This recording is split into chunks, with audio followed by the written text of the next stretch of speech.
All right, guys, welcome back. So I'm going to let you know that this is purely my opinion, okay? There's a little bit of evidence or science to this, right? Based on history, right? So there's some articles on the net that provide tests and past history experiences that will lead you to a conclusion to what I'm about to talk about, right? But solely the majority of this is just my opinion. This is how I feel. And I do want to be clear. This is not a debate of who's best, okay? I'm not going to sit here and say Verizon's trash, T-Mobile's trash, AT&T is king. This is not a fanboy discussion. This is about respecting an OG carrier that started it all right? So, I'm just going to be clear. This is definitely a rant, but it's a positive rant, and it's purely to just, basically take people back a little bit because they're coming full force at AT&T with all this negative criticism.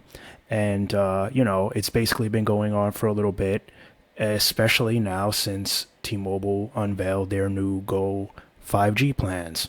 All right. So let me just be clear. AT&T, what's so special about them? Well, they started the game.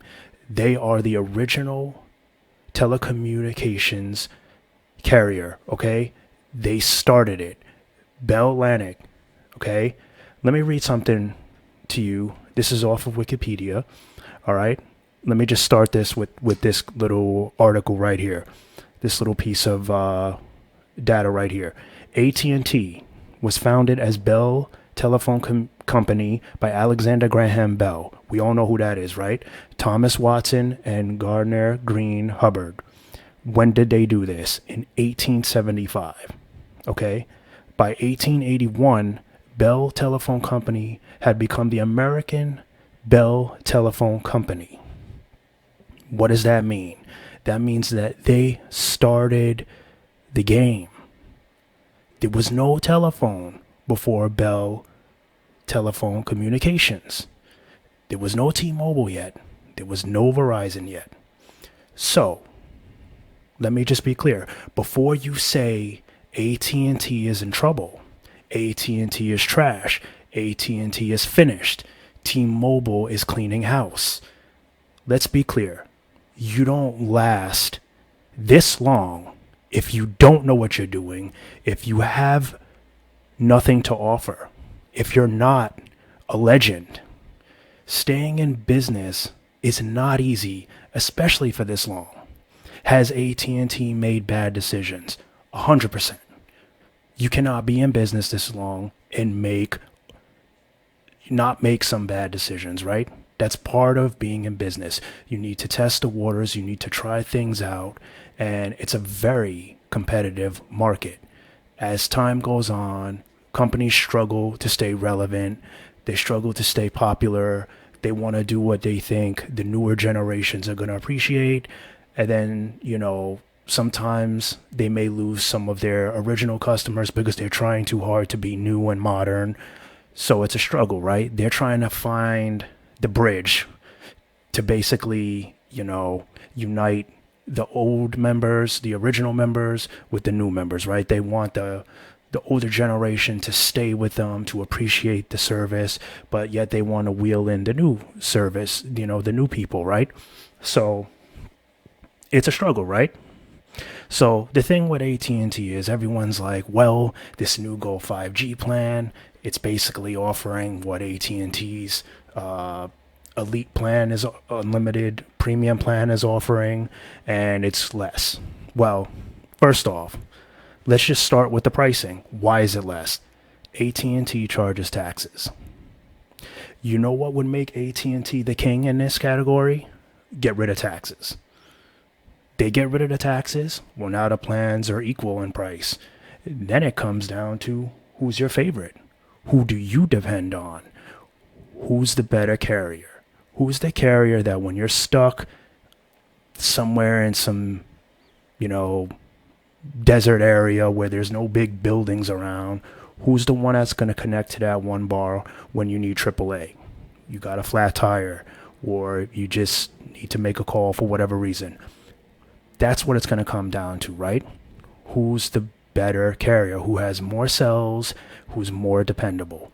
Now, again, I'm not playing favorites, but many people, according to articles, people in higher positions, doctors, lawyers, first responders, police, all of that, teachers, anybody that's got some kind of very important job, typically depends on a carrier like AT&T. Well, that must mean something, right? Because if T-Mobile's cheaper, but yet you're still paying more for AT&T, well, there must be something here that's telling them, I'm going to pay the extra couple of bucks because I need a dependable carrier. I need service that's reliable. So, what does that mean? Does that mean they're more reliable? Well, I mean, the articles and evidence is pretty much leading to possibly, yes, maybe. Again, I'm not playing sides. I'm just basing it off of what I've researched, what I hear, and what I'm seeing. You know, why would these people in these higher positions pay more if they could pay less and jump on T-Mobile? T-Mobile's plans have been the cheapest out of all three carriers, Verizon, AT&T, right? So why wouldn't these first responders jump on to that network, right? Well, you know, and you could say, well, they have deals with the first responders and this and that. And listen, a lot of them don't even know about those plans, okay? They're not easy to get on. You have to provide all kinds of documentation. So a lot of them are not even on those first responder plans. They're on basic, you know, plans, family plans, you know, whether it's the unlimited premium, unlimited extra from AT&T, whatever it is, you know, and they're paying taxes on that. So they're definitely paying more than they would with the T-Mobile Magenta plans or what they're even going to pay now with the Go 5G plans. So the purpose of this is you need to respect the OG carrier. Don't poop on them because this new plan is out and it's got this, you know, it's basically the same thing as AT&T, but for less money. Well, you know, the way I'm seeing it is AT&T is not coming down on their prices because they don't need to. They have faith in what they're offering. They have faith in their service. And I guess the type of clientele that they have is giving them the motivation to stay in their position, to keep charging what they're charging because they know their value and they know their worth. They don't need another carrier trying to push them aside, trying to scare them into a corner with, you know, oh, we're going to offer the same type of stuff, same type of plans and services, but we're going to charge you less. They don't care. They won't break. They're not weak-minded. They know their worth. And that's why you have to respect them. They've been around long enough. They know what they're doing. And I'm telling you, you know, even with this whole 5G thing, the Un-carrier is the best 5G network. Again, not playing sides, but don't sleep on AT&T. You don't know what they have in store. You don't know what Verizon has in store, right? So let's play fair there too. Don't sleep on any of these carriers, but especially don't sleep on an OG. Show a little more respect. Give them the benefit of the doubt. Because I'm telling you, who knows what they're going to do and when they're going to do it. This may be like a Rocky and Apollo situation where, you know, AT&T is just going to take the punches,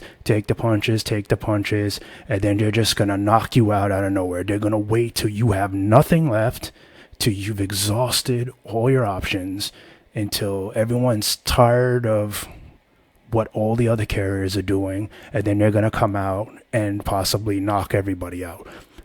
Again, personal opinion, I have no evidence, but what I'm saying is don't sleep on the underdog.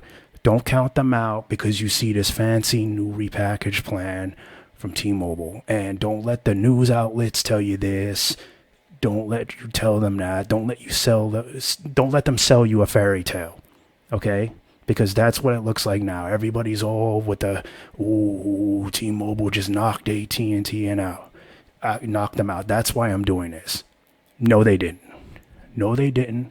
And you will see that anybody that values a reliable carrier and is basically needs a reliable service and knows anything about what's really going on, they're not going to leave.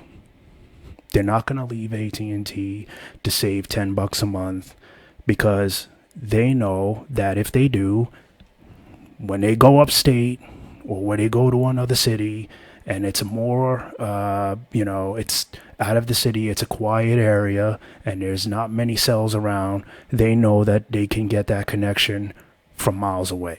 They could jump on the nearest tower that could be 5 miles away and still connect, still get some reach. So that's the difference. That is the difference between an OG carrier and newer carriers, right? And again, T-Mobile wasn't just born yesterday, right? But that's not what I'm trying to say. What I'm trying to say is, for all of you that are disrespecting the original telecommunications carrier, wake up and get with it, because it isn't right. It's disrespectful. And if you truly are into wireless news, towers, bands, the whole enchilada, well then you're gonna see that eventually they're gonna pick up the game and they're gonna clean the house. It's gonna happen when they're ready. So, and if it doesn't, then all they need to really do is stay the same and they'll still be fine. So just think about that. Don't be so quick to judge. Again, you don't stay around this long if you don't know what you're doing. And that's it for me. So catch you in the next one. Laters.